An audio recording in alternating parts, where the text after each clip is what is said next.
Hello there, and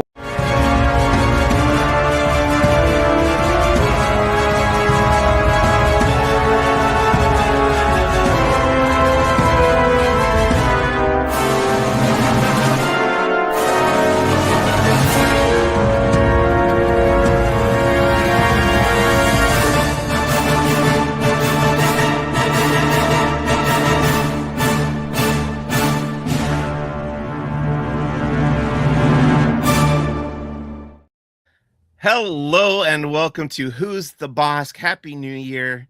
It's time for Laughing Places Star Wars podcast. My name is Mike Celestino. I am your host. I'm the lead Southern California reporter and editorial director for Star Wars content at Laughing Place. This is episode number 238 of Who's the Bossk. And it's still the first week of January, so we're going to be looking ahead to the year in Star Wars, as we've been doing every year.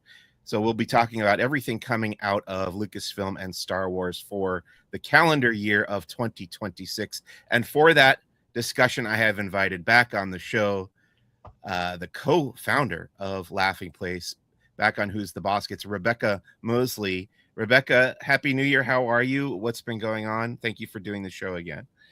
Oh, I'm doing well. Thanks for inviting me, Mike. It's been a while since I've had a chance to talk some Star Wars with you, and I always enjoy it. We're excited around here at Laughing Place, the beginning of a new year. The executive team, we've been chatting about some new ideas around here. Really excited about some of the things that are on the horizon for Laughing Place users and subscribers as well. So great. Yeah, it should be a big fun year for Laughing Place, and a big year for Disney, and a big year for Star Wars returning to the big screen. We'll talk about that later on. First, I want to ask you about your regular show here on the Laughing Place YouTube channel, Barely Necessities, that you do over there with Becca Burbank, where you talk all about all the Disney merchandise and products and apparel coming out. What have been some cool items that you've featured on that show lately? Well, during the holidays, it gets really busy because each park has their own holiday line. So a lot of that has been happening right now. The internet was all abuzz because Her Universe unleashed some new jackets. And they had the tag, the happiest place on earth, but they had that label over with Walt Disney World content. And that is famously the Disneyland tag. So, right. That's been a bit of fun. Very rarely do we get kind of the controversy in the world of merchandise, but that's been a bit of fun for us to chat about over there. So what ended up happening with that? Did they pull that, or last we saw it was not available. So we're interested to see kind of what the next step is with that. For me personally, there's a really adorable Starbucks coffee mug. It's featuring Cinderella Castle and lots of bows, and it's really pretty. So for me personally, that's kind of on my gotta see it in person wish list. I'm heading to the Walt Disney World in a couple of weeks, so I'm eager to do a little bit of browsing when I get there. Nice. Yeah, I'm excited to get back to the parks myself. I'll be back on Friday, first time for the year, checking out what's going on down there at Disneyland Resort. Wait, don't bury the lead. You're going to be trying out a new beverage.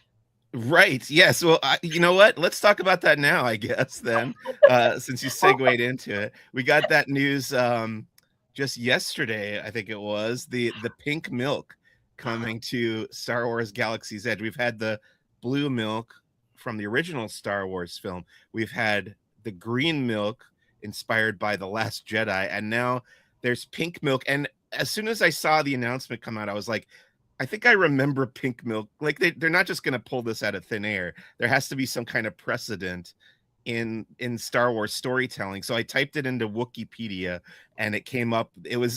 There's one mention of pink milk ever in Star Wars, and it was in a 2023 comic book called Sana Staros, Star Wars Sana Staros, and it turns out that the pink milk is kind of milked out of these large rodent-like creatures, which isn't terribly appealing to me, but I don't mind. I enjoy. How do you feel about the blue and green milk? First of all, I'm not a fan of any of these milks. They're not. okay. I don't find them pleasant. I think I like blue more than green. I don't drink them often. I've had them probably half a dozen times, maybe each since, in the however many years, 6 years or so since Galaxy's Edge opened. But I am looking forward to trying out the pink milk this Friday. Maybe it'll be a hit. Maybe it'll be the most popular. They're also going to have a variation on the blue milk. They're going to throw some chunks in it. That's literally, it says pineapple chunks. Pineapple chunks and then boba. So I guess kind of a reminiscent of the frog egg dynamic of Grogu. So they're gonna bring that to the blue milk. So yeah. Oh, exciting. Yeah. So I guess they're kind of spicing up the milk stand there at Galaxy's Edge. Maybe the sales aren't quite where they want them to be, but yeah, I'll be trying out the pink milk this Friday. You can watch Laughing Place's social media feeds to see me. I'll probably record it on video and we'll put it up there. By the way, we are recording this episode live on the Laughing Place YouTube channel. If you would like to chime in with comments or questions, such as Sonia, a regular viewer here who says hi Sonia. So let's get into something. Well, usually we would do Star Wars questions at this point in the show, but Rebekah, you've appeared on the show maybe more than anyone else, so you've already completed all 5 levels of the 5 Star Wars questions. So you've graduated to something we call guest choice, which is basically I'm going to read this paragraph here. Returning guests who have completed all 5 levels of the 5 Star Wars questions can choose a single topic. Any topic can be Star Wars related, pop culture related, or pretty much anything else to talk about with me on the show for a few minutes. Get my opinion on something, express yours, whatever you want. You have earned it for appearing as many times as you have. So, Rebekah, it's your choice. What do you want to talk about here at the top of the show? So as Star Wars fans, one of the realities is we often have projects that are announced and then don't come to fruition. Yeah. Or maybe a movie comes and you feel like there's going to be more adventure to it, but then it wasn't popular enough to warrant a continuation.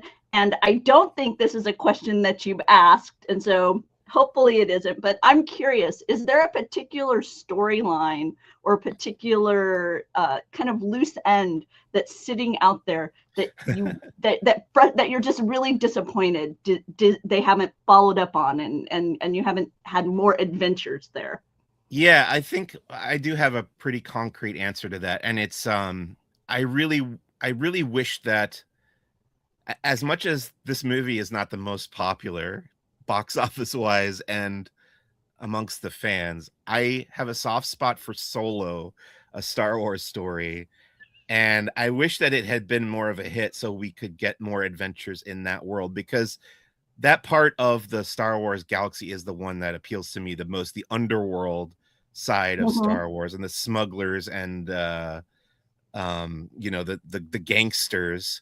And at the end of that movie, we see young Han Solo and Chewbacca going off to work for Jabba the Hutt. And I'm just like, I want to see that.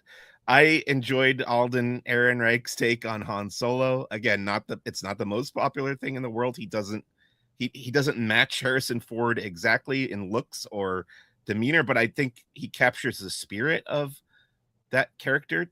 And the movie itself really reminded me of what I loved about the Star Wars expanded universe in the 90s.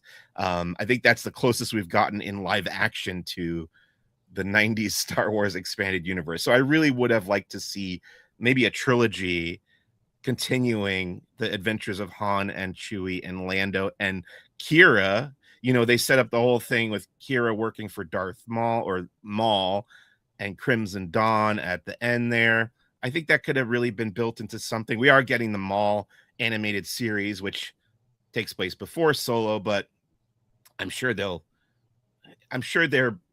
working to tie that in a little bit to that loose end that we had at the end of Solo, because there is like that dangling thread, as you said. So that, yeah, that's my choice. I think more of the solo adventures. No, Yeah. I am, you don't have to apologize for your enjoyment of Solo to me. Okay. I similarly appreciated that take on Yeah. Han Solo and that period of his life. And I too am, I was so pumped when we were thinking that we were going to have maybe some more Lando stuff moving Yeah. forward. We're going to have some more. So yeah, I was curious if which thread out there was dangling for you. I'm glad to know it was Solo. Yeah, that's the other thing too with Lando. You know, they had announced the series. Again, going back 5 or 6 years, Kathleen Kennedy announced they were going to do the Lando series. And then we heard there was the rumor or report that it had been turned into a movie, you know, that Donald Glover and I think his brother, who created Atlanta together, that they were taking over the writing and direction of that. And I'm a fan of Atlanta, so I was excited. So I, you know, I would love to see that too. And I imagine if that ever happens, they would probably bring back Alden. I would think, like, kind of role reversal, have Lando be the lead and have Alden pop up as Han in a supporting role. I think that would be cool, but who knows? You know, it just, like so many things, it comes down to what made money, I guess, and unfortunately Solo didn't quite meet that expectation, sadly. But we'll see. You know, we are getting other stuff, and we'll talk about that very soon. Let's get into some, by the way, thank you, that was a great question. Yeah, like you said, something that we hadn't really, I didn't include in any of the 5 Star Wars questions, so a good one. Let's talk about Star Wars headlines for this week. We got news coming out of Lucasfilm. Ben Burtt, who was a sound designer, and he's still around, basically created the voice of like R2-D2 and worked on, you know, the sequel trilogy with BB-8 and stuff. But a legend in his own right, and he's been honored with a service award at Lucasfilm. And then Dave Filoni has been with the company for about 20 years now, so he got a service award, and you can read about that on laughingplace.com. I know starwars.com had a piece about that. There's rumors going around today, or I guess a prediction going around today. We've heard this before, that Dave Filoni might be getting a bump up to becoming the new co-CEO of Lucasfilm. I don't know. What do you think about these two? I mean, obviously Ben Burtt is a Star Wars legend, but what do you think about Dave Filoni's role in Lucasfilm these days? Oh, I mean, he seems to be the legend right now, and people look to him kind of as the anchor voice as far as where should the legacy go. I have enjoyed every time I've heard him speak to what Star Wars is to him, how, you know, kind of the ideologies that are at the forefront of his creative vision for it. I've always appreciated it. In regards to the service awards, there's a YouTube channel. I think it's In Depth. If you were to look In Depth and Star Wars Sounds, I think you would. It's like a compilation of interviews that Ben Burtt has done over the years, just discussing the creation of the various sounds that we know, like everything that went into R2-D2 and lightsabers and all of that. It's terribly interesting. I think it's about half an hour long. So interesting. And then another name that was on the list that jumped out to me was Gary Rizzo. He is involved in sound mixing. And so I ended up looking at an interview that he did with his alma mater of, he went to Full Sail, and he returns there. He's very active alumnus there. And he spoke to what kind of got him involved in the industry, like what really ignited his passion. And it was Beauty and the Beast. Oh. And I just thought that was really funny. He spoke to how one of the things that really struck him about it was he originally saw it at the El Capitan, which is like the iconic location, and he discussed the realities of the sound mix there. But then he went to other theaters. He likes to, this is one of the things I love when you encounter somebody who has a deep passion for their niche field. Like in his case, he likes to go to varying theaters and experience the movie in the way the theater mix is. because it changes between the venues, right? Which is not something I would have ever thought of myself. Is like, if I go to an IMAX, that's going to, different than a small, cinema versus you were a projectionist. So you understand the realities of the theater experience, and how I know you view it differently now that you've been a projectionist. Well, the speaking of the El Capitan Theater, I was just there over the weekend seeing Zootopia 2, and I'm always reminded about how I don't love the sound, the acoustics in the El Capitan. There's something weird about it. It was built as I don't think it was originally a movie theater. It was a sort of like a stage play, like you would have like vaudeville, I think, style performances in there, and then it became a movie house in the 30s, and for that reason, it has a very nice ornamentation in the as it looks amazing, but I always find myself unable to decipher the dialogue. I don't know if you feel that way in the El Capitan versus other theaters that were designed with acoustics in mind, but that always bothers me, and I wonder if he felt the same way about El Capitan. That is not something that was ever really in the forefront of my mind when I was at a movie but the other day I was listening to an interview with James Cameron, and he was talking about where you should sit in a theater, and he was describing, I want to say it was an IMAX venue, and he was saying that the sound is better if you're in these rows, but visually it's better if you're in these rows. And I was like, really? Okay. I just was like, wow. So there isn't like a singular spot that's like kind of optimal for both. It sounded like the way he was talking. It was like, if you're more, the visual, because I guess when you're closer, like the way the peripheral dynamic is as far as your depth involvement in the film, whereas the audio mix is going to be better when you're, so I was like, okay. Some people are very particular about where they sit in the movie, and actually in recent years I've taken to sitting on the aisle, because and this comes back to the El Capitan as well. I sat down I had a ticket. I think they cost $50, which sounds insane now because that's like what you pay to go see a single movie.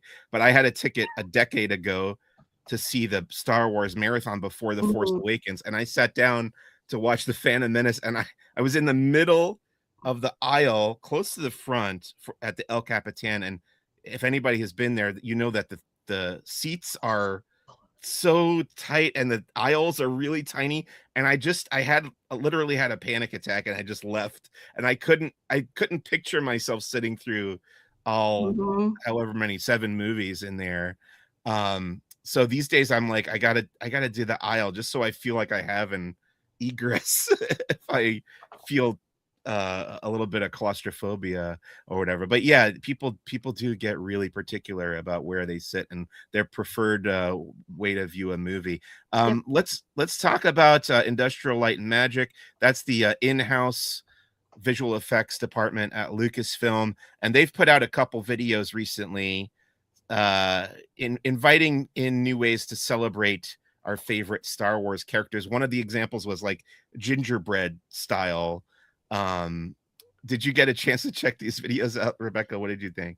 It just anchored to me how important sound is, because even though it was gingerbread, it's like I could have closed my eyes and I would have known exactly what's on my screen. This is the moment when Vader appears. This is the moment when Luke shuts off the visual. This is, as far as that trench run, there's like anchor, there's so much audio anchor. So that's what struck me as I was watching the gingerbread moment. But it's adorable. I'm a big fan of when these iconic stories and characters are represented in a variety of ways. I've always loved that. The visions we're seeing with the anime. I just take these stories and just Lego, gingerbread, anime. I don't care. I love to see it. Could you pick up something different? Yeah, so those videos are very fun, and you can find them on Laughing Place or on the ILM YouTube channel. We did get a couple comments here. Your husband Doobie said agreed with me and said Solo deserved more films, and then Fred Ramirez has chimed in and said greetings. I like his avatar here. It's Bugs Bunny and Mickey Mouse hanging out together. You don't see that terribly often, except in Who Framed Roger Rabbit, right? let's talk about the next item here. Oh, the Build a Droid. So they've announced this new series. I'm excited for this because I'm a collector, as you can see behind me here. But if you go to Disney parks or if you browse the Disney Store website, you can start buying these Build a Droid series droids. The first one is R5K6. He's an astromech droid. He's like red and black. And then if you get, I think it's going to be 5 droids, you can build another droid because each little part comes with 5 or 6 droids. And then you put together TC332. The other droids that they have announced so far are CW24. And this was previously known as the Copper droid, I believe, from The Mandalorian. He was Grief Karga's assistant on the planet Navarro, and they've now named him after Carl Weathers, which I thought was a nice touch. CW24, 2024 being the year that the actor Carl Weathers passed away. So a nice tribute, I thought, to that actor. And then the third one will be Q2K2, who looks just like QTKT, another droid from an astromech droid from the Clone Wars. Okay. So I guess in the same family. It's a pink droid. And then you buy all those and you build them. I'm a sucker for this kind of thing. Action figure companies do this all the time. And I think they've done some with Star Wars, but mostly I know it from the Marvel Legends line where you have to buy. I remember when the Galactus came out, I was like, I have to get Galactus because it's a huge Galactus toy. But in order to get all his parts, you had to buy, I think, 6 or 7 different toys. So you end up having probably more characters than you would have originally paid for. And then there's also a Valentine's Day droid 2-pack that got released from the same, Disney Store and Disney parks. What did you think of these new droid reveals, Rebekah? Of course, the Build-A-Droid. I'm excited to see how it evolves in your collection. Yeah. And my husband wants the Valentine's Day 2-pack. Oh, yeah. So yeah, he is a sucker for all things pink. So we were thinking it'd be cute. Maybe we'll get that 2-pack and he can have one droid on his desk and I can have the other one here on my desk. And they named them so that it's like a acronym for I love you, I know. Oh, yeah. And then one has a heart like a hologram coming, and it's beep, and the other one says boop. Yeah. Right. Boop. So yeah, sweet Valentine's Day dynamic. And like I say, I think they're going to make their way to the Moseley home. Okay. See, I'm more interested in the droids that look like the droids from the movies. The holiday type stuff doesn't appeal to me as much, although I do have some of the Halloween and Christmas ones that they put out because I just like the designs, like the one that looks like a zombie. How can you not pick that up? All right. Let's get into Lego. Big week for Lego news. First, let's talk about a few new sets that were just released that you can get right now. Cobb Vanth's Speeder. I actually bought this yesterday. I was at the Glendale Galleria and I went in the Lego store and they had this, so I had to pick it up. It has Cobb Vanth, who is Timothy Oliphant, one of my favorite TV actors, so I had to grab that. And it comes with Cad Bane as well. And I want to say the thing that bothers me a little bit is it's the Cad Bane versus Cobb Vanth duel from the Book of Boba Fett, which is great. I love that they're still making toys from the Book of Boba Fett, but Cobb Vanth is inaccurately depicted as wearing the Boba Fett armor, which he did not have at that point in the story. He's since returned it. He gave it to the Mandalorian Din Djarin, who returned it to Boba Fett. So anyway, I still liked it. It's very cool to have both those characters in Lego form. And then you've got a buildable BB-8 building set from Lego, and then a mini scale AT-AT Walker. Those are all available right now. And then the big announcement came yesterday from CES in Las Vegas, where Kyle Burbank is right now. CES used to be called the Consumer Electronics Show. Now they've just shortened it and called it CES. But Lego had a big presentation there where they unveiled this new Smart Play system that is launching on March 1st with 3 new Star Wars sets. Those will be Darth Vader's TIE Fighter, Luke's Red 5 X-Wing, and the Throne Room Duel and A-Wing set. You can pre-order these starting this Friday, January 9th. And basically these will incorporate smart bricks, smart tags, and smart minifigures that all interact with each other. And there's movement that I think you provide that activate certain sounds and lights and phrases from these bricks. That's my understanding. The tags are associated with each different character or vehicle, I believe. So you attach the tag to the smart brick that tells the smart brick which sounds or whatever and lights you want to come out of it. And then the minifigures, of course, will identify which character is which, right? And these will all interact with each other. There's a video that we've got featured on Laughing Place. What do you think of the smart play system from Lego, Rebekah? The moment that sold me was this duel scene, and you have the minifigs on like a base that you can move back and forth. Like I think like Rock'em Sock'em Robots, right? You and your friend can have a little light battle.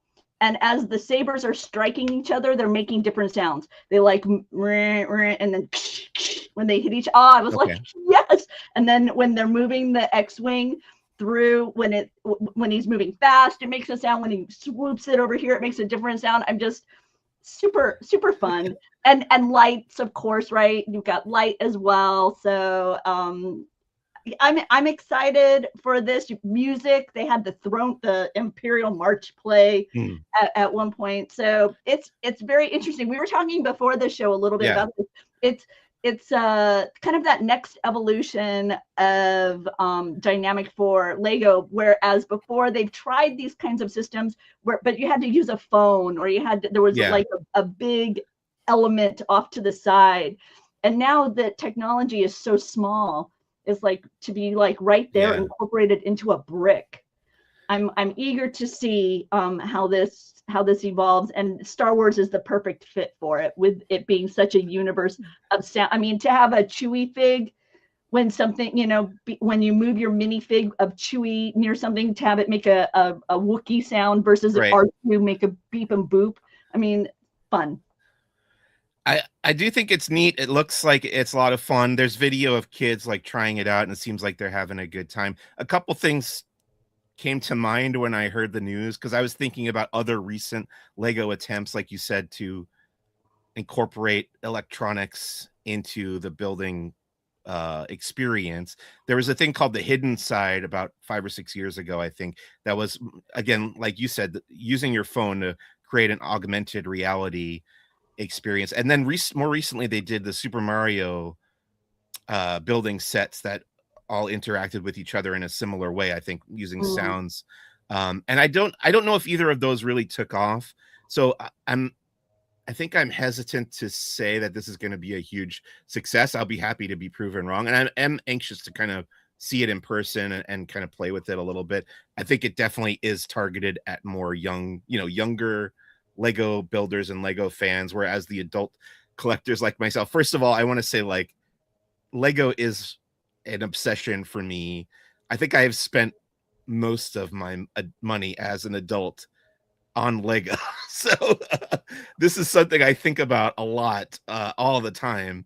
In fact, for Christmas, I got some of the discontinued, retired, as they call it, Jurassic Park 30th anniversary sets that I had missed when they came out. So I was building those recently. But yeah, it doesn't really appeal to me as an adult collector. I think the kids who are the target for this will get a kick out of it. And I'm curious to see it also when it does come out on March 1st.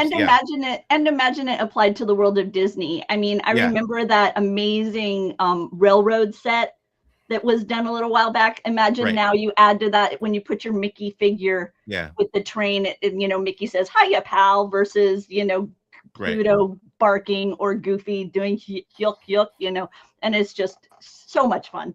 The other little thing that makes me hesitant about it is you have to charge them. I'm just like, that's the one. I'm like, the battery's running low. I got to put it back in the charger. Let's check in on. Yeah, go ahead. No, Stephen coming in and saying that he feels that Lego better leverages that license than Hasbro. So interesting. I know Mike tends to spend a lot of Lego money. How does Hasbro get a chunk of your change too? Yes. So I collect both Hasbro Star Wars action figures and Lego. I collect even beyond Star Wars. I collect all sorts of Lego stuff. But I will say what I like about Lego in regards to Star Wars is you get more of the supporting characters, because these days in Hasbro they cost so much. Even the Black Series figures are like $27 now, closing in on $30. So they don't make as many of the supporting characters. You get, I think they've done Din Djarin, the main character from The Mandalorian, like a dozen times. But there's so many background characters that I would love to have in the Black Series. We'll never get them because it just doesn't make sense monetarily for them. But with Lego, you get a nice big set, and they can include all the little background. Like they put out the Mos Eisley Cantina probably 5 years ago, and that came with a bunch of the aliens in the background that had never been made in Lego form before. They've probably done action figures, in the 3 3/4 inch vintage collection scale, and going back to the original Kenner line or whatever. Steven saying that, yeah. Don't you also need a separate wing of your house given the size differential? I mean, only so big a Lego can be. That's true too. Yes, I have run out of room. Hasbro needs to crowdfund the big ticket items, says Steven, which they do. They've done. I don't think you can see it, but behind me on the shelf in the background, I have the Jabba the Hutt sail barge. The Katana, which was crowdfunded, and then they also did. I have it in the living room, the Razor Crest in the 3 3/4 inch scale from The Mandalorian. And recently they've done the Ghost from Star Wars Rebels, and then the one that just got funded was the Republic gunship from Attack of the Clones. So they are still doing that, and they've been successful. I think the vintage collection is more successful than the Black Series, because they were trying to do the Rancor in the 6 inch scale, which was huge, but it didn't get funded, sadly. Lego put out a UCS set and it sells out. That Death Star recently, and lots of other stuff. So that's the world of Lego, and Star Wars should be an exciting year for that as well. We still don't even know what they're going to do, because we've got the first Star Wars movie that we're going to talk about in 6 years. So we don't know what they're going to do, what Lego's going to do, what Hasbro's going to do for The Mandalorian and Grogu. But we will find out soon, I expect. Let's get into our main topic. Where are we? We're about half an hour in. We got to talk about the year in Star Wars, 2026 in Star Wars.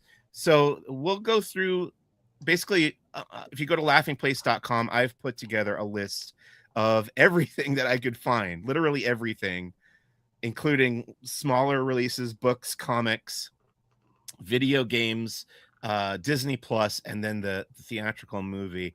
Everything I could find that's coming from Star Wars. We'll go through the list here and talk about each item. We don't have to spend much time on each thing, but I just kind of want to get across, like, even in a, we have the return to the theaters. There's not a whole lot coming on Disney Plus, but we'll talk about that. And it still feels like a lot of stuff. So we'll start off here with the comic books. These are the returning comics that are continuing from the previous year into 2026. So there's the main Star Wars title, which is currently being written by Alex Segura. There's the Han Solo, The Hunt for the Falcon. That's Rodney Barnes is writing that one. Legacy of Vader is my favorite. That's Charles Soule writing about Kylo Ren in between episodes 8 and 9. Then there's a couple from Dark Horse. One's called Tides of Terror. One's about the Bad Batch Rogue Agents, I think it's called. And then the main Star Wars is concluding. Han Solo is almost over. Legacy of Vader has one more issue. These other miniseries are concluding. I pointed this out to my friend the other day. By the time we get to March or April, we have no idea what's coming from Star Wars comics after that. And he posited that either they're going to take a break, or they're building towards something big. And, my theory is maybe something for the 50th anniversary that's coming up. I don't know. What are your thoughts on? I don't think you keep up with the comic, No, I Rebecca. But don't. what are your thoughts on like hearing that we don't know what the future holds beyond this spring for Star Wars comics? I like both of your thoughts. I mean, the notion that they're building towards something big isn't appealing, and then the acknowledgement of it being an anniversary. So perhaps that is why they are building toward, they kind of dovetail into each other nicely.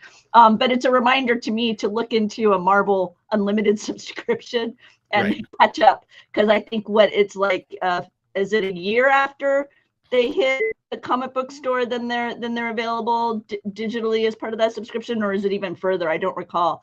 But I don't know either, because every Wednesday I go over to the comic shop and I buy the paper. I'm an old-fashioned I'm a digital user, and I'm also cheap when it comes to comic books, unfortunately. Yeah. So I tend to wait and then go get a Marvel Unlimited subscription for a period of time and binge my comic books for a little bit, and then let it slide for a while, and then binge it again.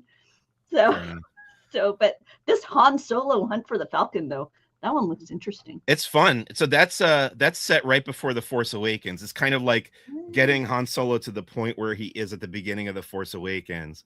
And there's, Lando Calrissian shows up. You get to meet all those characters that they mention. You know how there's like this chain of custody of the Millennium Falcon that they go through in The Force Awakens, like the Duquesne boys or whatever, like who stole it from who and how it ended up in the hands of Unkar Plutt at the beginning of The Force Awakens. So this is kind of that story. Let's see. Steven says Lucasfilm will be bringing out 50 projects across publishing, film. Yeah, that doesn't surprise me. That'll be great. So I'm pretty excited to see what they're doing for the 50th anniversary. Let's move on to the next thing. We've got a lot of stuff to get through here. So I think we're still in the world of publishing. This is just a young reader's book about Ahsoka. So if you want to teach your kids how to read and they're interested in Star Wars, you can pick up Super Readers Ahsoka. I was gonna say there's several children's titles that are hitting the shelves today. Okay. Like that one that you just mentioned, the Ahsoka, and then the Meet the Characters. These are great. I know when my kid was little, I used Star Wars. They had some like you could write in them journals, learn how to write, and you were copying sentences like, Luke Skywalker is a Jedi, rather than, Dick and Jane run across the street like you had to do. So that was nice. Are you a manga guy? Do you do these manga?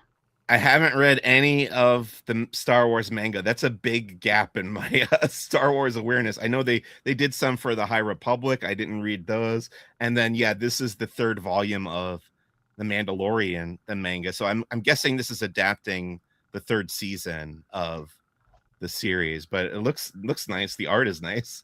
They don't tend to do, like, back when I was a comic book reader, it was because you would get like additional canon or little tidbits that maybe it was like from a certain point of view kind of dynamic. And I don't feel like they do that anymore, right? It's more just like straight screen, shot for shot almost. Well, what was great for that, and I don't know if I've told you about this, but the Rise of Skywalker comic book adaptation, they actually finally did some extra, they put some extra stuff in there. Okay, so, on my list. Yeah, honestly, I got to interview the artist from that, and he told me a little bit about it, but you can go back and listen to that episode of Who's the Boss. But I think his name Will Sliney was the guy who drew the art for that.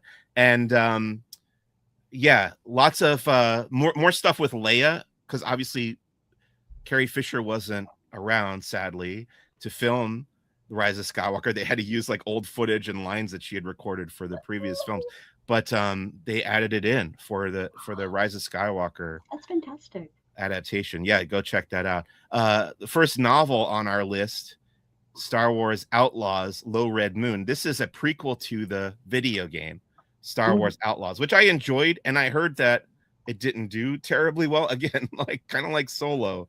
It's set in that part of the galaxy that I love, the underworld. Maybe people just don't like it when there's no Jedi around, which makes me sad. But we'll get a prequel at least by Mike Chen coming out and focused on those two characters that you see on the cover there. And then from the world of reference books, there's the Art of the Acolyte by Kristen Baver, I believe. And this will give us some more insight as to how the Acolyte, speaking of things that were not, didn't get a second go around, the Acolyte sadly did not get a second season, but there is this new book coming out if you want to learn more. This is one of the titles I'm looking forward to, because I anticipate that we'll learn a bit more, like there'll be a bit more knowledge about that storyline popping up in the art of that one. And I think there's another art of we're going to touch on later in the list. Yeah. And I feel like both of these are going to generate Reddit conversations. I'll use that framework. Yeah, I think people have already, like, they've released like preview pages. Okay. You go to Amazon, you can pull up the preview pages, and people have already found little things in there from the Acolyte. Like, I think there was an alternate ending that came up and like different intentions of the show. So yeah, that'll have a lot of info in there, I'm sure. Star Wars Deluxe Paper Dolls. This is kind of like a crafting book that's coming up. Not something that I would be good at, but I'm sure somebody would. Okay, there's a new comic book one shot coming from Marvel that's all about Jar Jar. So yes, it's 20, how many years since the Phantom Menace? 27 years now since Star Wars The Phantom Menace. And Jar Jar has been embraced by the fandom, and especially Ahmed Best, the actor. You know, he gets a warm welcome every time he shows up at Star Wars Celebration. So he's finally getting his own comic book. And this is interesting, actually, because they're going to team up Jar Jar with the other character they've created now that's played by Ahmed Best. And his name is Kelleran Beck. He's a Jedi Master. He was the host of that Jedi Temple Challenge kids reality game show. And then he popped up in The Mandalorian. It turned out he was the Jedi Master who helped Grogu escape Order 66. So now he and Jar Jar Binks are going to be teaming up in this comic book. Is that something that interests you, Rebekah? Very much. No, this is one of those that I highlighted a few items that are on the list here, and this was one of them that I was like, I am excited for this. I did not know about the teaming up with Kelleran Beck dynamic of the story. I love that. I knew that he was the actor was a writer on the content. And that's so the other thing too, is that Ahmed Best caught my eye. Yeah, totally. Did help write this as well. So good Very to see exciting. Him back in the Star Wars galaxy for sure. Then we're moving into more comics, and this is Maul. People love Maul. Yeah, so it's going to be a big year for Maul. So this comic book is called, let me see if I can read it, Shadow of Maul, Star Wars Shadow of Maul from Marvel Comics. And this is going to be a mini series that leads up to the events of the Maul Shadow Lord animated series. So if you are interested in that show and you want to get a leg up and you want to have an advantage over other viewers and have more information about it, you can read the prequel, which is, I think it's probably coming. They haven't announced the date of the animated series, but this is probably going to come out before that, and you'll have the background information that you need going into Maul Shadow Lord. And this all takes place after the Clone Wars. There's that big gap in Maul's timeline after the end of the Clone Wars and before we see him pop up in Star Wars Rebels. So this animated series and the comic book are going to fill in that gap. Fred wants to know if Baby Yoda is teaming up with Jar Jar. I don't know if Grogu is going to show up in the comic book, but he definitely did team up with Kelleran Beck in The Mandalorian season 3 if you haven't seen that. So the High Republic has ended by and large, but there is this new Star Wars The High Republic mini-series coming out from Dark Horse Comics. This takes place between phases 2 and 3. No, sorry. Phases 2 and 1, because they were released out of order, like the original, like the Star Wars trilogies. We got phase 1 first, and then phase 2 took place before phase 1. Now, this comic book, Pathfinders, is going to take place between phases 2 and 1. And looks like it has Vernestra Rowe. Is that Vernestra? I'm not really sure. She's got green skin, so she's probably Vernestra. But yeah, I'm looking forward to this. It's by George Mann, who's a good writer. He's done a lot of the audio dramas for the High Republic. But yeah, I'm curious to see what they're going to do, because I know they teased more High Republic content coming out, and this is certainly one of them. So I'm not familiar with the winged creature there. yeah, I don't know what that is. Interesting. Either. I'm not I sure like if it. they That's recognize cool. it. Yeah, that'll be coming out this spring, I believe. Then we've got more prequel era content coming in the form of Star Wars Hyperspace Stories Grievous, focused on General Grievous. This is from Dark Horse as well, and it's a graphic novel. So they did one last year, I think, called Qui-Gon, and that it was like a triple length comic book or more, all about Qui-Gon Jinn, and this one's going to be the same, but with General Grievous. Let's see. Fred Ramirez asks, if someone is interested in Star Wars, what order do you recommend? Honestly, really, right now at this moment, I would say wait until the original film is re-released in its original form in theaters, and make that be your entry point into Star Wars. How great would that be?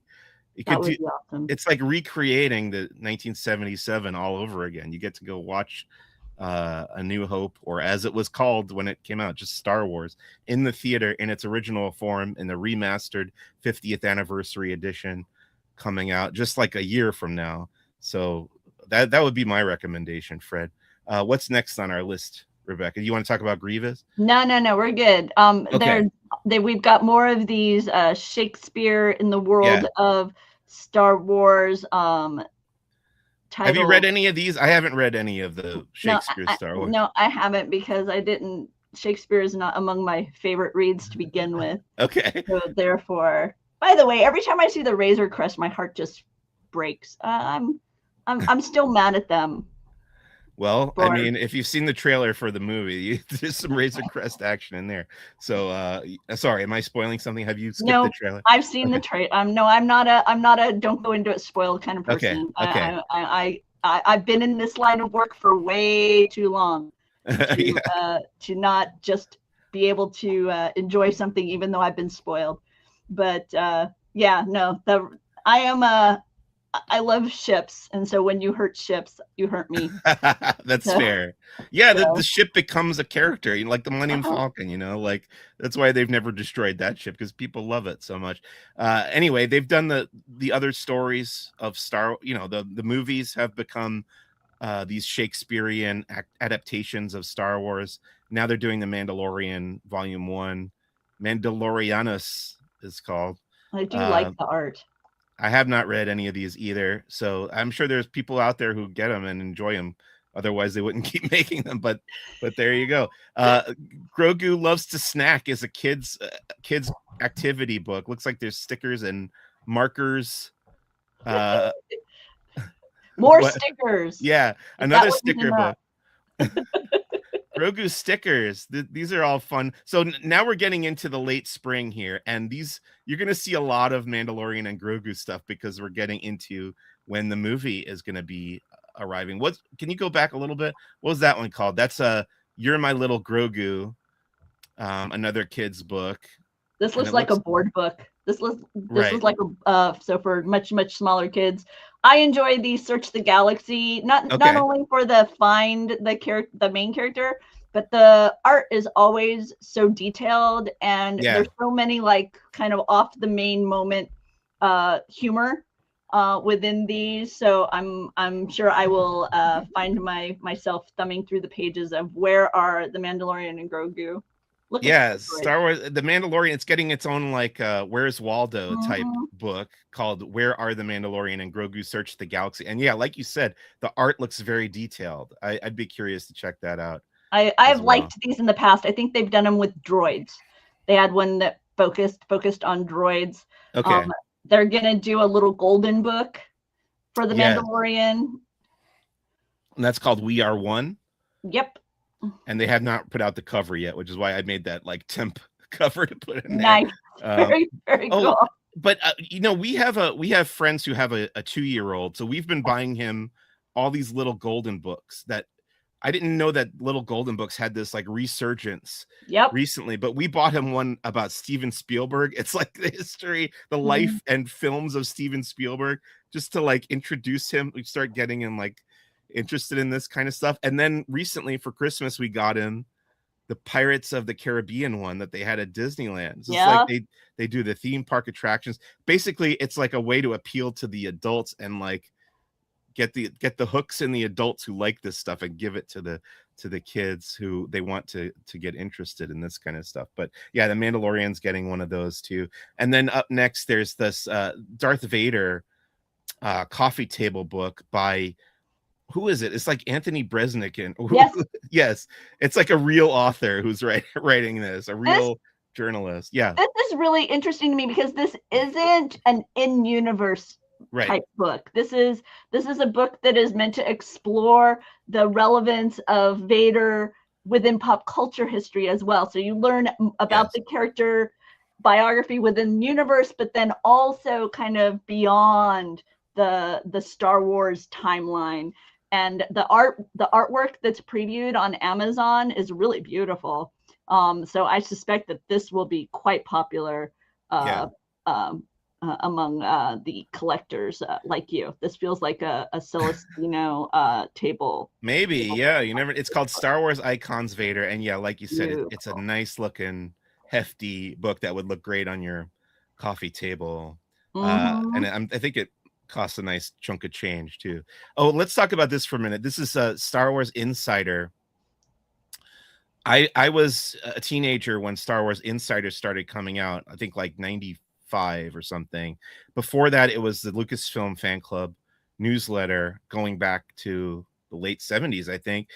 And this tradition is ending now this spring, sadly, with I think it's issued number 237. Is that right? That's what it says. Yeah, that's right. Which I thought was interesting because that's the room from The Shining. I don't know if there's any reason they funny. picked that number. And by the way, this is 238 of who's the Bossk, episode 238. So about the same number going into this final issue of Star Wars Insider. Did you ever read this magazine? I feel like this was the one that I would go and look for in a bookstore, correct? If I was a Star Wars fan and I was looking for a magazine back when I was in college, so the mid 90s, it would have been this, correct? Yeah. Yeah. Yeah. And that's the first issue when it was called Star Wars Insider on the left there with Obi-Wan on the cover. And yes, as Stephen points out, for a while it was called Bantha Tracks from a line from the original film. And then Fred wants to know, was it 1995 when the original trilogy was released on VHS in THX form? Yes. So they did. They knew right over there. What's that? Mine are sitting right over there. Oh yeah, great. Yeah, they had those famous the half face covers of Darth Vader, Stormtrooper, and Yoda. I think they were, and they knew the special editions were coming out in 97. So this was the big final release of the original versions. Thankfully, they did it in a nice widescreen edition, but it's still, VHS quality, which is not great. But yes, that is correct, Fred. And then, I'll be sad to see it go. I don't read it anymore. I think that's the other thing is like, I'm part of the problem. I don't subscribe to it. And I'm a huge Star Wars fan. So that's probably what happened is people just stopped reading it because magazines it's becoming a lost art, I suppose, in the age of the internet. Sadly, we're losing the D23 one too, right? So but magazines are still, I think they're just becoming like a smaller niche, right? So I suspect there are other Star Wars magazines that will continue, even if the kind of the large Empire magazine, in the same way D23 is going away, but I know there are fan publications that continue. WDW magazine, our friends, being one of them. So I suspect similarly. So if you are someone who is going to be missing your official fan club magazine, poke around, you'll find it. And Steven says he was about to resubscribe and saw the news. Sadly, very. Yeah, no, it's what, like you say, I think it's a sign of the digital reality. Yeah. So speaking of digital reality, by the way, if you're somebody who likes to read books to your kids, and Mike was talking about those little golden books, those are Yeah. actually available through your library apps. So Okay. if you wanted to read them, but not necessarily fill your house with bookshelves on bookshelves, I know that I Am a Princess, the one with that features Princess Leia, I know that's among the titles that Okay. I've seen on the library app. You can check out and read the little golden books. Even the Star Wars ones are available there. See, I like to know that a tree has given its life for my reading purposes. Up next, I'm sure more than a tree gives its life when I read it on my phone. So. yeah, that's true too. Star Wars Galactic Drinks. This is another like recipe book for if you want to make like in-universe Star Wars beverages, alcoholic and otherwise, I think. So I have this dream of building a Star Wars bar whenever I, eventually, hopefully have my own house. So this would be great to have and kind of make your own in-universe, kind of what you would get at like Oga's Cantina or here in Hollywood at the Scum and Villainy unofficial cantina, not affiliated with Lucasfilm. But do you have a go-to Oga's beverage? Oh yes, I do. It's called the let me see if I remember, the Taco Donna Quencher. Is that the name of it? And it tastes like bubble gum. Oh, seriously? Okay. Yeah. While I scroll you to the next one, I'm gonna have to look that up on the app so I can see what's in it. Hang on. Yes. Okay. Ooh, wrong app. Yeah, and there's a couple others. I used to do the Yub Nub, and then I got tired of it, but I'll probably go back to that. But yeah, there's a few.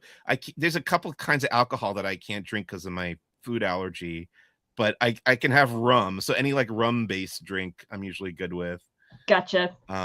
So up next we've got Star Wars Dad Jokes Strike Back, and this is from Kelly Knox, who has appeared in the early days of Who's the Bossk.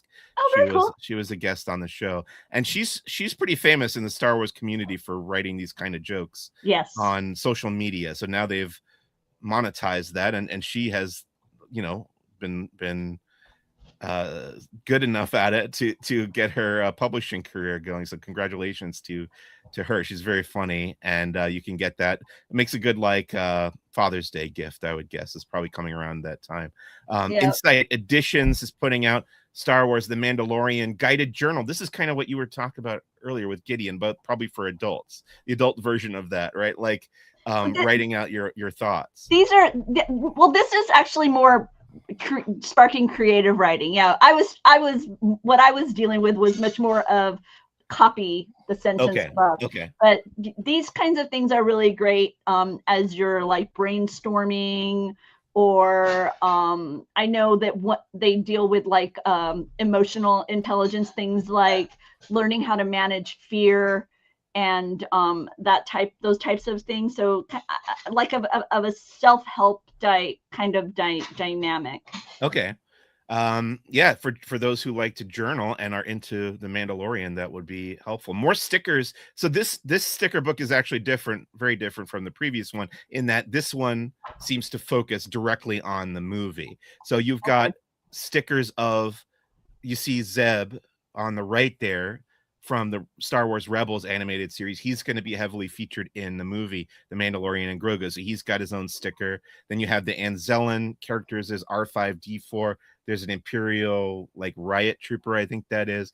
But yeah, I think this is tied in directly with the Mandalorian and Grogu movie that we're going to be talking about very soon. I think it's probably coming up within the next few here. Then there's the coloring book tied in with the movie, The Art of Coloring. I know adults, I don't know if this is still the case, but maybe a decade ago, adults were getting real back into coloring as like a meditative type thing, right? Let's read Fred's comment here. He says the 95 VHS tapes had those interviews with George Lucas by Leonard Maltin, who has appeared right here on the Laughing Place YouTube channel. Another book where we don't have the cover yet. This is Lego Star Wars Grogu's Adventure. Kind of, we were talking about Lego earlier. So that'll be a fun book for kids, tying into the Mandalorian and Grogu. And then also the Mandalorian, Where I Go, He Goes. This is from Disney Books. And yeah, like I said, we're just going to get a ton of Mandalorian and Grogu stuff because everyone's going to be talking about it. But diverting from that briefly, we have some reference books from Insight Editions. This one's called The Secrets of the Jedi. It's an update to a book that came out, I think, 5 or 6 years ago, and it's expanded. It's got new material from the last 5 or 6 years of Star Wars storytelling, and there's a sister book called The Secrets of the Sith that'll give you the dark side version of, basically, if you want to learn more about this, fictitious religion in the Star Wars galaxy. Go ahead. And these are both more of a middle school, Yeah, as I recall, right? These are geared towards like a young teenage right. reader. These are not in depth like the Rise and Fall of the Galactic Empire Right. titles. But if you do want to go in depth, this next one is going to be, this is number one on my list of the reference books coming out this year. I think this was actually planned to come out after like season 2 of The Mandalorian, and it got canceled. I don't know why, but now it's finally coming out in tandem with the film. And I think this book is going to cover the 3 seasons of the show and maybe a little bit of Book of Boba Fett. But it's by Pablo Hidalgo, who is, the Star Wars historian at Lucasfilm. He's in the Lucasfilm Story Group, and he writes all these visual guides. Each page is just full of information. There's so much, like Wikipedia has to be updated in volumes after these books come out, because he gives you all the names of the creatures and the items and the blasters and every little prop that you might see in The Mandalorian, or creature or character. Finally, you get names.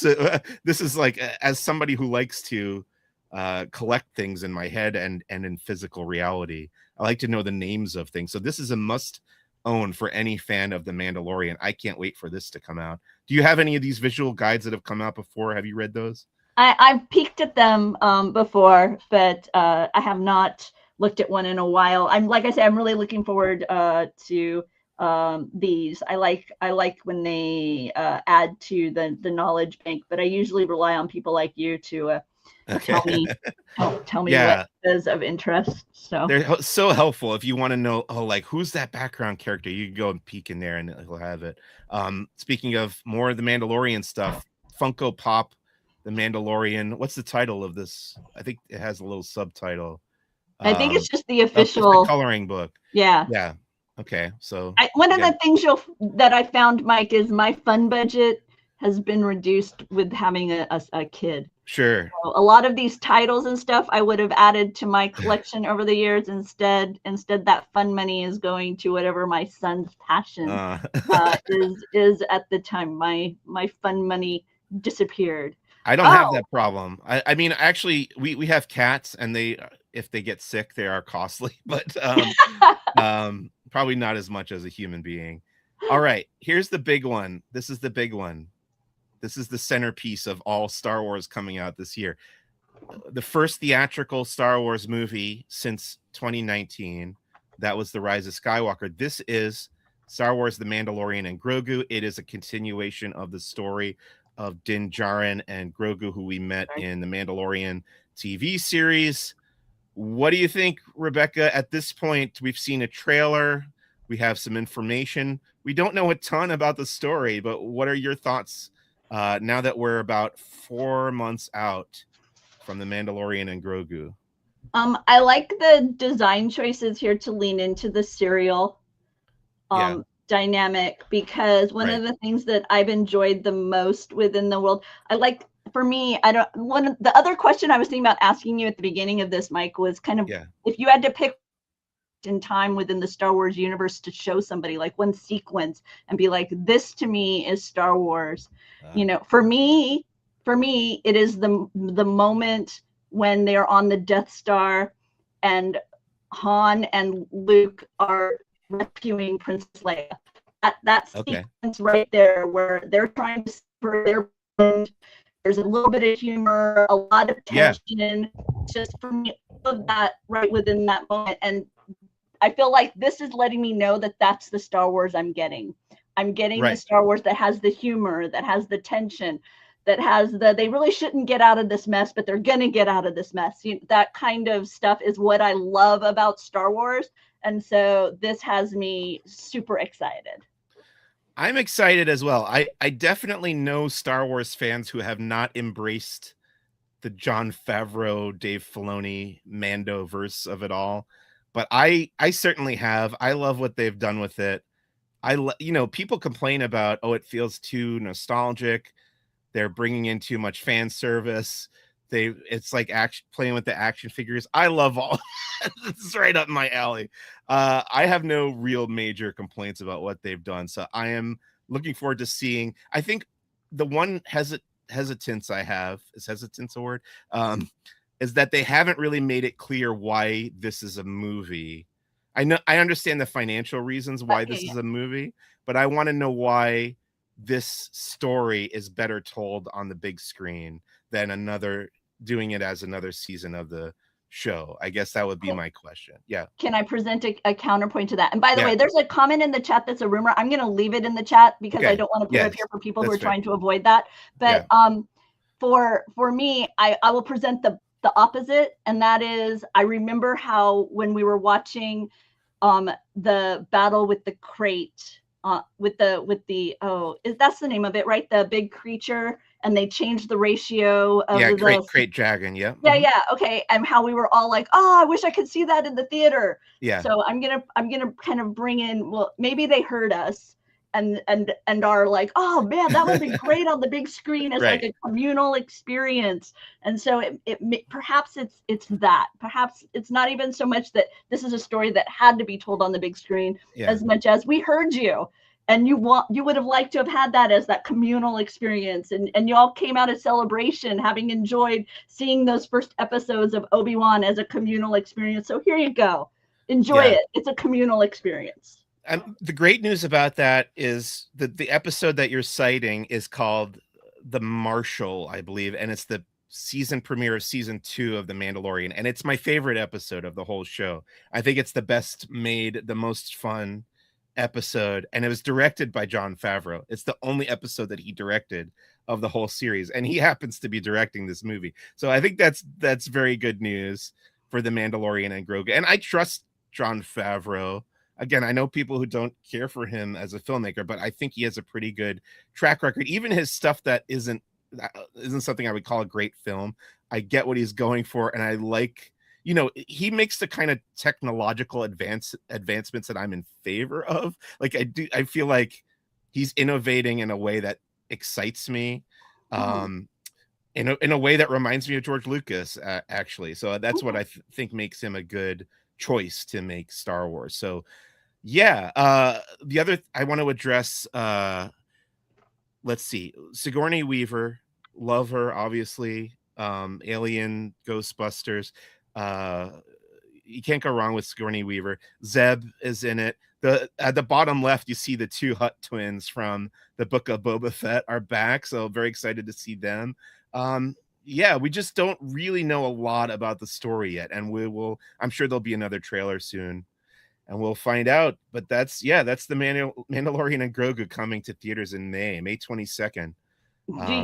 Do you know upon sight what this creature is? Is that like immediately a recognizable to you? Because can you make it bigger?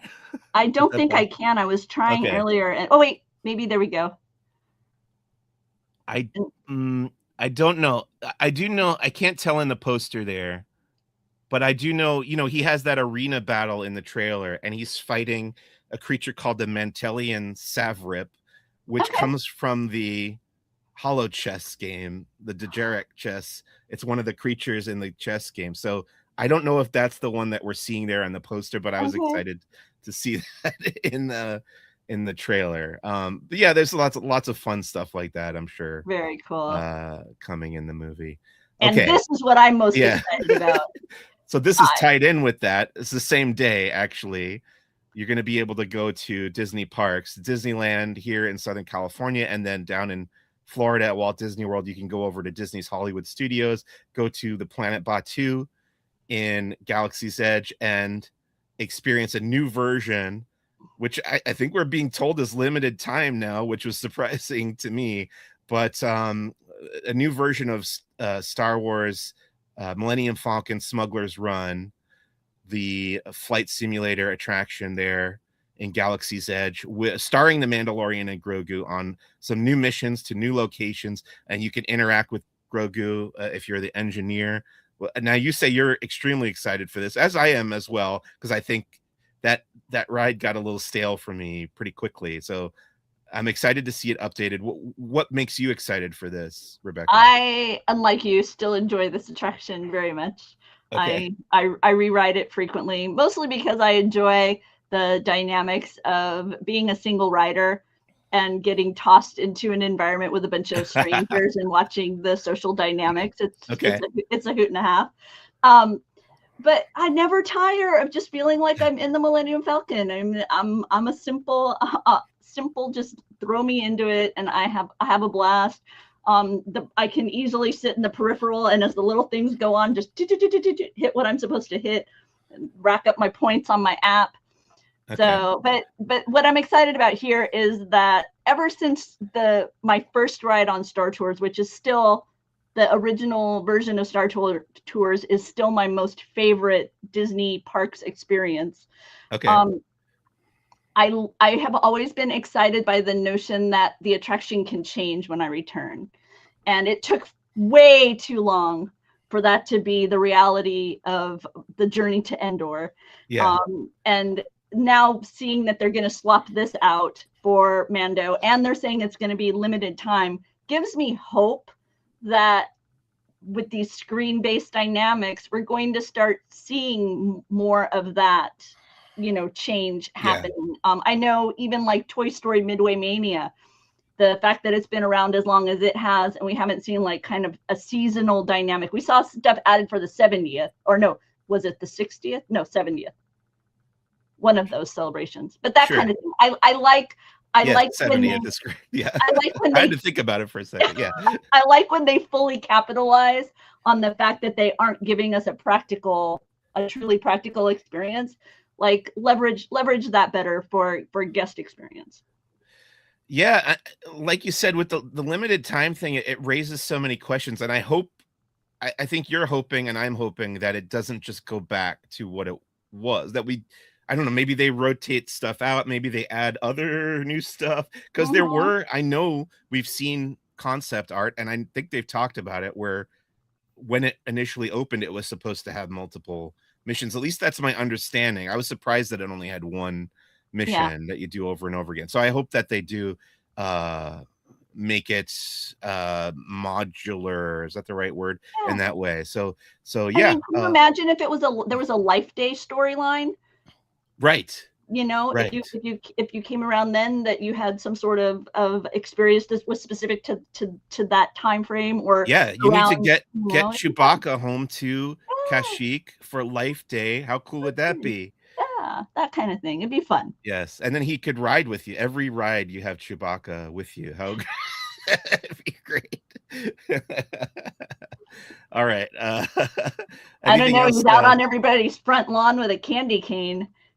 Did you see that thing? Oh man. Yes, I saw it in person at that Palm where was the Joshua Tree event. That's right. They had it there. Okay. Yeah. Okay. That was cool. After the excitement of all that, you have to learn your ABCs, Mike. Right. So earlier kids were learning the Star Wars characters, and now they're learning probably something actually useful in the real world. A is for Ahsoka. ABCs. Yeah. B is for, I don't know, Boba Fett's probably. But yeah, there you go. Learn your ABCs in a galaxy far, far away. New book coming. Here's what you were talking about earlier, The Art of Star Wars Andor. This is another really exciting coffee table book coming, I think, from Abrams. And again, it's going to be all about, I think, both seasons of Andor, going through the concept art and the behind the scenes story of how that show was created. A lot of people are excited for this. This is Yes. something you said you don't have a lot of fund money, but would you put it on like a wish list? Yes, for sure, especially given the costuming and the location designs. Just just having a deep dive into Mon Mothma's Yeah. house, her residence. Right. Yeah. And then pair that with her wardrobe, that scene with the wedding dance. Oh, Yes. I'm just, yeah, okay, I'm already like salivating. And that's written by Phil Sostak from Lucasfilm, who has done a bunch of these art of books before, so he knows his stuff. And that will be worth picking up if you're an Andor fan, for sure. Next, we have another novel. This is being billed as, it's being sold as the first romance book, the first Star Wars romance novel, which is not really true. If you think about it, there's been a couple others that I would put in that category, but this is called Star Wars Eyes Like Stars. It's got new characters, which makes it interesting to me. You're not just diving into the same story, but I don't know. You're making a face, Rebecca. What do you think? Have you read within the specific genre of romance? I have not. No, this is not my thing. I will say, while there have been novels in Star Wars that are romantic, okay, I would not necessarily label those romance. All right, fair enough. Yeah, this is kind of a different shade to it, and I'm not talking specifically like erotica or that. I just mean right. The reality of like a Hallmark movie romance versus say Indiana Jones that has romance in it. Okay. Speaking of, you use the word shade, and my wife and I were in a bookstore around the holiday period, and I pointed out to her, like, all the romance novels have the same color scheme. They're all like pastel, like 3 or 4 different colors. Like the one scene here. Yes, exactly. So they know what they're doing. Not my genre. I don't even know if I'll read this, but I think it's interesting that they're going, I always like when people play with the genre of Star Wars. So I'm glad it's happening. I don't know if it's going to be, I haven't been reviewing books for Laughing Place anymore. So I don't think I will get to this one necessarily, but if I hear great things, maybe I'll check it out, or maybe I'll have my wife read it and tell me what I like the artwork. Yeah. I may have to read this. I like this story. Is this a young, do you know, is this being positioned as young adult, or is this? I don't see that. I don't see that in the description. Right now I'm reading a series of titles that are in the kind of that romance category, and they're retellings of the classic Disney fairy tales, but in modern setting. So instead of Cinderella, so Cinderella is somebody who has a fancy for shoe design. Yeah. And she's on a reality show. It's, that kind of, and they're fun, and I'm enjoying them. So I'm intrigued to see how the realm of Star Wars is realized within a true romance novel, as opposed to a Star Wars story with romance, which is what, like the courtship of Princess Leia back in the day. The one I was thinking of was it was a Galaxy's Edge novel called not Black Spire. That was the Vi Marati story, but there was another one. Oh, yeah. That was young adult, right? Maybe. I'm blanking on the title of it, but I read that and it struck me as a romance story. I cannot remember the title right now, but this one's called Star Wars Eyes Like Stars. What's the title? What's the author's name? Can you scroll up a little? I think it's sorry, at the top. Ashley Poston, who I think has written other, she's a known romance author, so hopefully she'll do a good job bringing that genre into the Star Wars. Across the Stars. That's not the one I was thinking of, but that one I've heard great things about also from Claudia Gray, which is kind of, that's like a Rosencrantz and Guildenstern, like these two characters see the major events of the Star Wars. It wasn't a Crash of Fate, was it? Crash of Fate, yes. Okay. That's it. That's what I would think of as a romance novel set on Batuu, but maybe it doesn't fit the it may be that may be because of its focus. It was within that young adult. Yeah. categorization. Yeah. Oop, my alarm's going off. Okay. Let's move on. This is a big novel This is coming the one out I'm this year. excited for. Yeah, this one, the fans are going nuts over this one because it's called Star Wars. Remind me of the title. Scroll down a little. Legacy. Legacy. Thank you. Star Wars Legacy from Madeline Roux, Roux, and it's set between the episode 8 and 9. And it's all about Rey training as a Jedi under Leia. So again, we were talking about that with the Rise of Skywalker comic adaptation, kind of filling in what we didn't get to see with Leia in episode 9. Now they're doing this. It's kind of a prequel to Rise of Skywalker, focusing more on Leia training Rey, which, Carrie Fisher wasn't around to shoot those scenes. So, you get that expanded upon. It looks like we get a little bit of Kylo Ren in there too, based on the cover. So, well, if you think about it, in many ways, that's what's going to be uniting them in this particular moment, right? Because you have Rey, who would have recently encountered him and had that battle with him. And then you have, obviously, this is her lost son from Leia. So that's the interesting kind of tie that binds in this story. Read some interviews with the author. She has a tremendous love and respect for Carrie Fisher. Okay. And she feels very much that Carrie, the person Carrie, is very much entwined with the character Leia. And so that was an important aspect of her kind of research and development. She also was an author featured in From a Certain Point of View. She wrote the story that was Alderaan, being on Alderaan during its final moments. Neat. And I know they've been using those From a Certain Point of View anthology books as kind of like the audition process to become a Star Wars author, like to write your own novel. So they must. I don't know if I've read that story.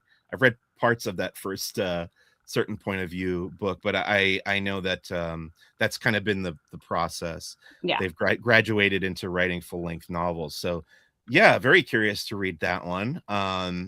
That's coming out, I think, later in the summer. It's July. Yeah, right around my birthday. Hint, cool. Hint. Then going back to the Phantom Menace, this is another visual guide. It's called the Star Wars: The Phantom Menace Visual Archive. I have to wonder if this was planned for the 25th anniversary a couple years ago, but got delayed because they had so much Phantom Menace stuff coming out around then. But it does look neat. It's another one of those. I don't think this is a Pablo Hidalgo one. It's kind of another publisher and another author, but those guides are always neat if you want to learn more about the details of each film. Okay, what are we up to now? This is the one that this is the novel that's the top of my list when it comes to full-length adult novels, because there was one, the first one of this trilogy came out last year. It was called Star Wars: Reign of the Empire, The Mask of Fear by Alexander Freed, and it focused on the characters of Mon Mothma, Bail Organa, and Saw Gerrera immediately after the events of Episode 3, Revenge of the Sith. So right after the Empire has come into power, right after Emperor Palpatine has risen to the top of the galaxy, and you get to see all these characters, how they react to that, and the seeds of the Rebel Alliance starting to be planted. This next novel in that trilogy is by a different author, Rebecca Roanhorse, I believe, who wrote what do I have there? Resistance Reborn. Resistance Reborn. That was the one that led into the Rise of Skywalker originally. That was released, I think, between Last Jedi and Rise of Skywalker. Anyway, this is called Star Wars: Reign of the Empire, Edge of the Abyss. It's those same characters, Mon Mothma, Bail Organa, Saw Gerrera, but this time it's closer to the events of Andor. So we've shifted, there's a time jump, and we get to see how the Rebel Alliance is continuing to form right before Andor begins. And then there's going to be a third novel that I'm not sure exactly when that one's going to take place, because it seems like this one is going to feed right into Andor. So I don't know if the third one's going to be during Andor or after or what, but I'm very, very excited for this. My only little caveat is I kind of wish Alexander Freed had written all three, because I love him. as Okay. an author, and he's been on this show too. I did think Resistance was Reborn was good, but I thought Alphabet Squadron and all of Alexander Freed's stuff has been awesome to me. So I am excited. I would be more excited if it were still Alexander Freed. Those are my thoughts on that.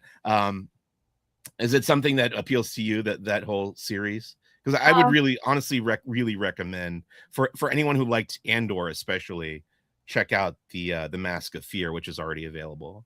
That's a realm of Star Wars that isn't as much of I mean, I enjoyed it, but when I'm doing like casual reading, I tend to like more lighthearted fare. Okay. Yeah, it is very much about the politics. Really heavy. Yeah, really politics heavy. So yeah, not as quick to read that because I choose to escape. Yes, it is very much like a political thriller, like a Tinker Tailor Soldier Spy in the Star Wars galaxy. So yeah, if that's not up your alley, you're not gonna like it as much as I did. And then some getting back into the lighter stuff. There's a Funko book. If you collect if you collect Star Wars Funko Pops, the vinyl figures, this book is called The World of this is getting to the point where I have to take off my glasses to read it. World of Funko Star Wars. It's gonna, I think, you'll have a whole guide to the whole history of Funko Star Wars, and they haven't revealed the cover of that yet, but it has been announced. And then and then we'll get into the Disney Plus series before we wrap up here.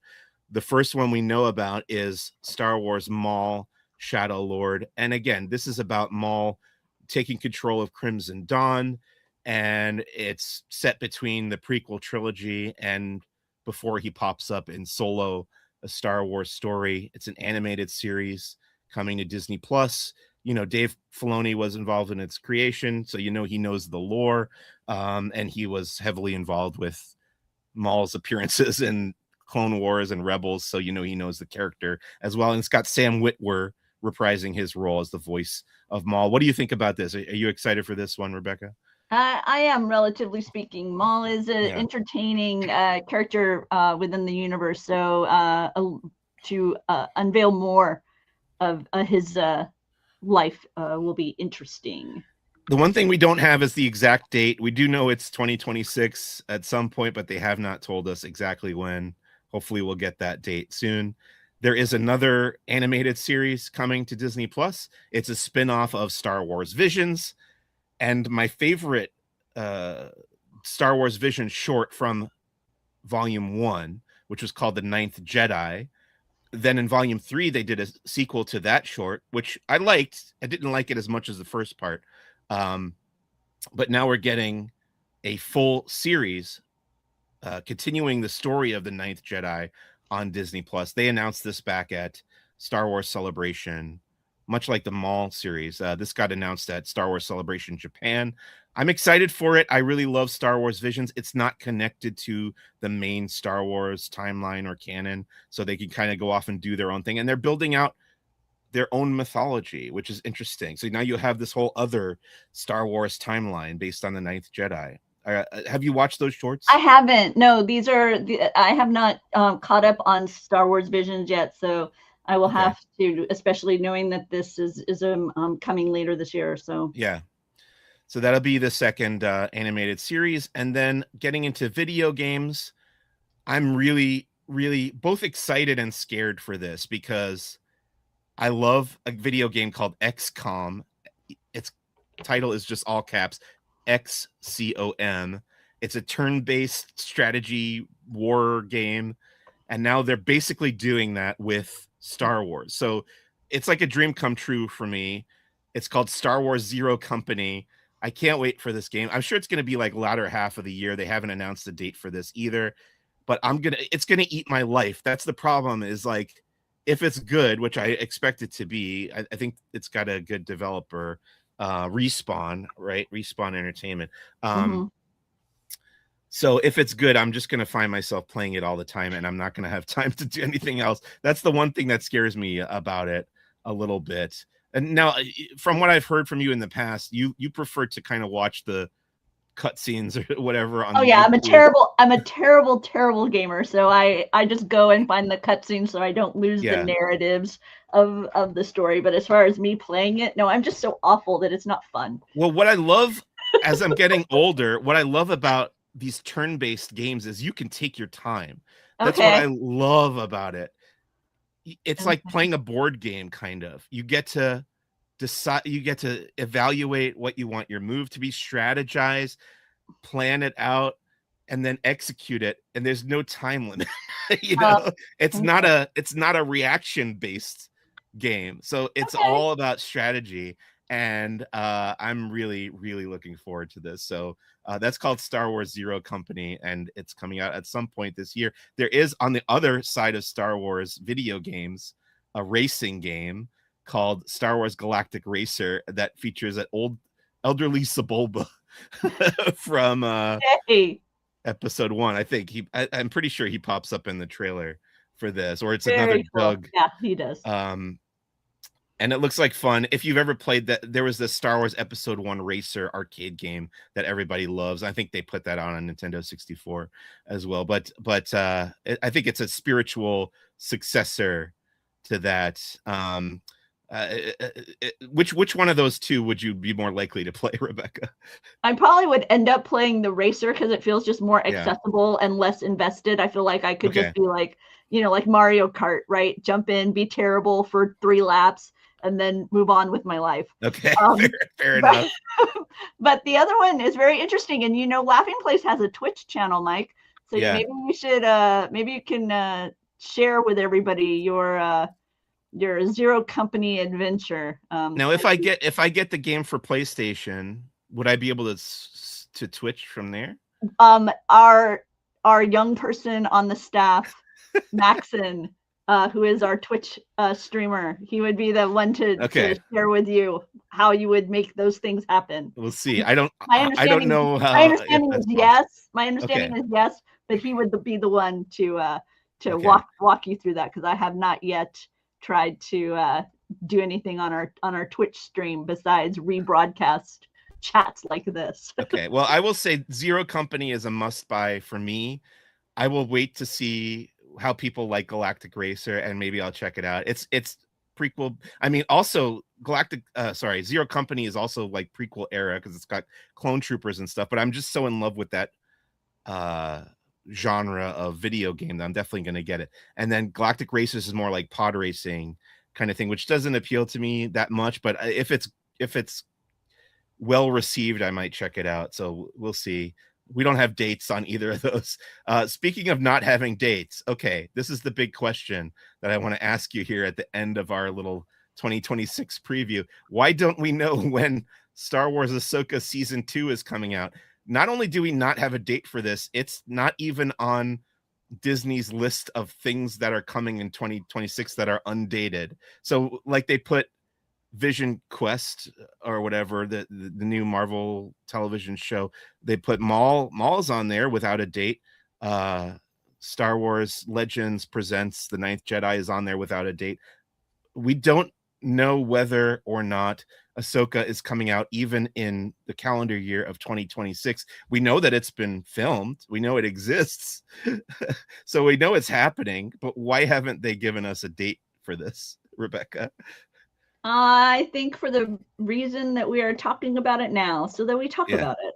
Maybe. I feel like if you release it, then if we had a known release date, it would be viewed within the context of other release dates, and so it would maybe lead to certain confirmation or speculation that could then impact the enjoyment of other projects that they have, if that makes sense. I think that has something to do with it. I think they're going to wait until The Mandalorian and Grogu comes out and then give us the date for Ahsoka after that. That would be my guess. Just to not distract from that.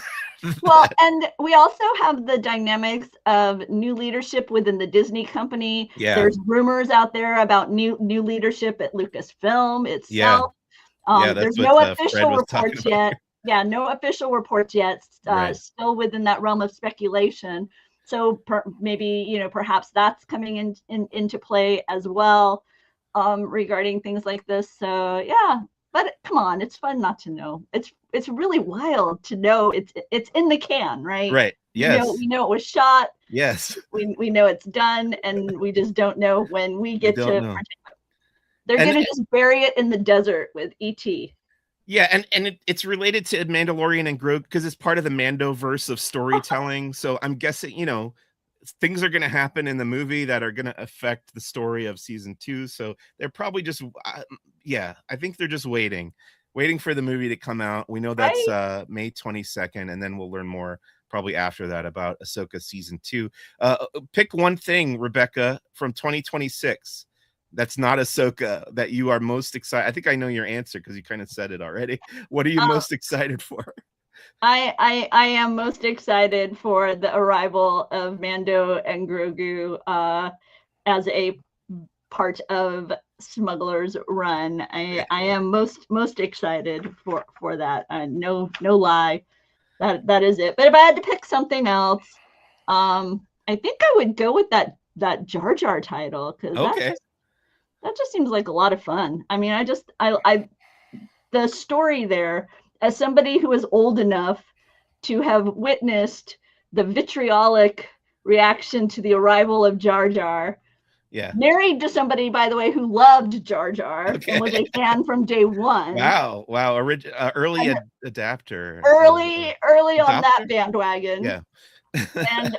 and now to see how it's evolved over the years. And by the way, I mean, I am 18 years older than my youngest brother, and he at the time was the ideal target age for that prequel trilogy, and he was super passionate about it. And so to see his generation now kind of be the foundational aspect in many ways of what the current community is, and so therefore this resurgence and this love for Phantom Menace now, because it was his childhood, and now it's the nostalgia for him. I love every bit of it. So yeah, I'm excited for that title. For me, number one is the movie. Just getting back into the movie theater on opening night and seeing it with the crowd. It's going to be a blast. I hope it's good. I have a certain amount of faith that it will be good. I think with this, whatever the next trailer is, I think they really got to sell the scale of it and why, again, why it belongs on the big screen to me. I do think audiences need to be sold on that. So that would be my hope for the next trailer that comes out. And then as far as novels go, the Reign of the Empire, the Edge of the Abyss, I think it's called. That one I'm super psyched for. And then the video game Zero Company. Those three things, my top three. But if I had to pick one, it's the movie. Just, that's where Star Wars really belongs on the big screen. So that's where I'm excited to head back there in May.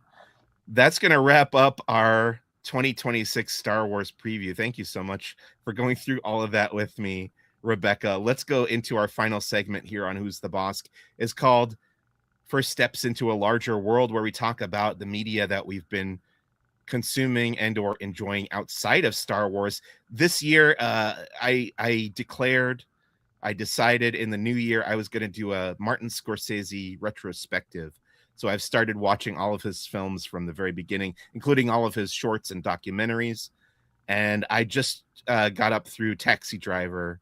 So I'm in the mid 70s right now, and I'm loving it. It's great. One of my favorite filmmakers, and there's been a bunch of stuff that I missed that I haven't seen that I'm catching up on, filling in the gaps. So that's what the early part of 2026 is going to look like for me outside of Star Wars. What about you, Rebekah? What kind of stuff have you been enjoying? I've been enjoying the return of TGL. It is a new take on golf that is on ESPN. So that's been a hoot. My favorite team actually went winless last season, and they won their first match. Boston Common, they won their first match this season, so that was very exciting. As far as like in that realm of scripted dynamics, my husband and I binged the first season. I want to say it was 8 episodes of the Copenhagen test. Oh, okay. And it was a Peacock. I saw ads for this. What is it about? It's a spy thriller where he is in essence been hacked, and so his eyes and ears are being used as information gathering, and so the realities of what go along with that. So yeah, it's interesting. I enjoyed it. The reviews are very mixed. Okay. I mean, it is. If you look at pretty much any critic aggregating site, it sits at like 60, and it's like a lot of not a whole lot of like really, whoa, this was tremendous. A lot of mixed reviews and then a few negative. So it is very, because it is a rather vanilla within the genre. Okay. But I enjoyed it. I enjoyed the various actors who are featured in it. So it didn't require my full focus, which is what I needed at the time, because you know, but I liked the general story, and I think part of what led to its mixed review, I think, is that over this 8-episode season, it feels like it was a setup for a furthering of a story. Not that you don't feel satisfied. If there's never another episode, I'm fine. But it really does feel like the backstory for a greater adventure that could happen. So I think that's part of it. I think people felt like, oh, this could have just been a season opener movie and then a series following, rather than this 8-episode arc. So, but I enjoyed it. So the Copenhagen test, it's on Peacock. On Peacock. And then going back to the golf thing, what did you say, TGL? What does that stand for? I don't even remember. I think it's I'll be honest, I think it's initials of the people involved. I want to say like Tiger Woods is one of them. Okay. So I think that's why, but I have to go check again, because I don't remember in this moment. I will say I'm not a sports person, but of the sports that are out there, golf is one of the more interesting ones to me. Like, if I have to play a video game that's a sport, I like to play the golf video games. Well, this is a simulator dynamic. They've created this arena so that they can play it indoors. It's like a team of 3, and each team is 3 who are kind of top of the sport.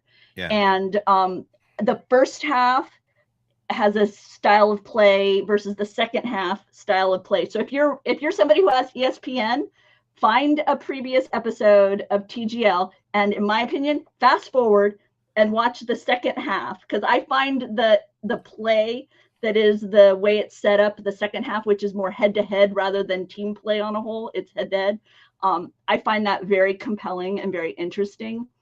And there's a lot more. They mic up all the players so they chat with each other. So there's more personality than you have in golf, and there's some strategy involved. And just the technology behind it, because they're able to change the putting green in the midst of play, and the field rotates and portions of it elevate. I mean, it is really. So this is getting into a little bit like Holy Moly territory. It is an adult version of mini golf. Yeah. 100. I miss Why aren't they doing more Holy Moly? I love that show. So all right, that's going to bring us to the end of this episode of Who's the Bossk. Thank you out there if you watched live on the Laughing Place YouTube channel, and a huge thank you to Rebekah Moseley for going through all of that with me. We'll be covering some of that stuff, especially the Disney Plus and the movie stuff, for sure, on laughingplace.com. Rebekah, is there anywhere you want to send people to find what you do on the internet, or just Laughing Place? Laughing Place. I am here at Laughing Place. I'm doing my best to bring as much ESPN content in front of Disney fan eyes as possible. So that's where you'll find me. But we're on socials. Our Instagram and our TikTok are much more dynamic leading into 2026. So if you do not follow us on socials, find us and follow us. Cool. And I don't know what's next for Who's the Bossk. There's not a lot coming from Star Wars right now, except for in the publishing side, which we don't really cover that much anymore. So I will keep you posted when I know the next episode is coming up. I have some ideas, so maybe I'll explore some alternate content from what we usually cover, but we'll see. I will definitely you can find me on Instagram and I'll have updates there. Mike Celestino in Burbank, or just watch laughingplace.com, the social media feeds there, and we'll see when the next episode of Who's the Bossk comes out. For now, thanks so much for listening or watching. My name's Mike Celestino. May the force be with you. We'll see you real soon. Have a great 2026. Happy New Year as well. Bye.